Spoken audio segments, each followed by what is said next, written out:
Jože Pučnik je svetilnik, ki je kazal pot Slovenije v Evropo. On si od vsega začetka predstavljal, da mora biti Slovenija samostojna država, ki je del evropske družine, torej demokratična, svobodna, in si želel, da mora biti tudi socialno uravnotežena. Zato se on tudi zavzemal za tak tip socialne demokracije, kot je bil tipično za Srednjo Evropo ali pa tudi za Severno Evropo. Jože Pučnik je bil rojen kot kmečki fant, je spoznal osnove življenja, je bil izredno inteligenten, izredno izobražen in je točno vedel, da ni polovične svobode. Svoboda je ali je pa ni. In če svoboda je, pomeni to popolno svobodo tudi, kar se tiče izražanja političnih misli, političnih stališč in tako naprej. In zato on ni bil pripravljen v neke kompromise.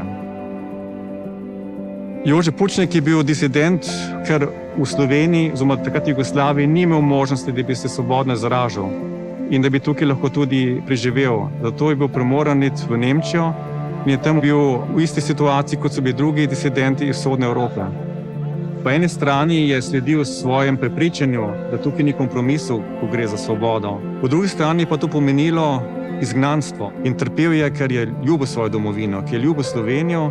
In večkrat mi je pravil, potem pozneje, ko je imel že možnost, da se vrača v Slovenijo, vsakeč, ko je prišel domov na svojo rodno grudo na Pohorju, da je rekel, da tiste smreke so bile lepše, višje, bolj dišeče kot v Nemčiji. Čeprav je vedel, da to ni res.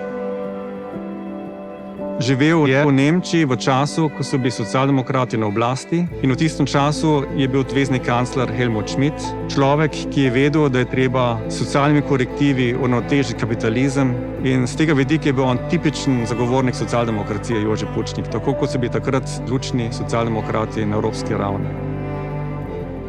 Zavedal se je, da mora biti tržno gospodarstvo socialno korigirano, tako kot je to tipično za skandinavske države, kjer so socialdemokracije močne, ali pa tudi za srednjeevropske države, ali Avstrija, Nemčija, kjer so imeli močan socialdemokratski vpliv.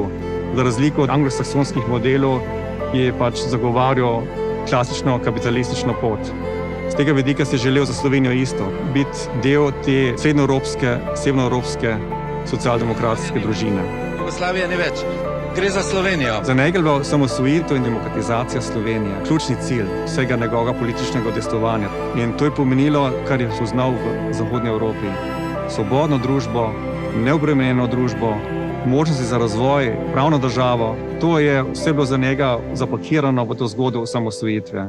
Seveda je bil pa velik Evropejec. On se je zavedal, da rabimo močno Evropsko unijo in si je želel to samostojno državo, Slovenijo, pripeljati v Evropsko unijo.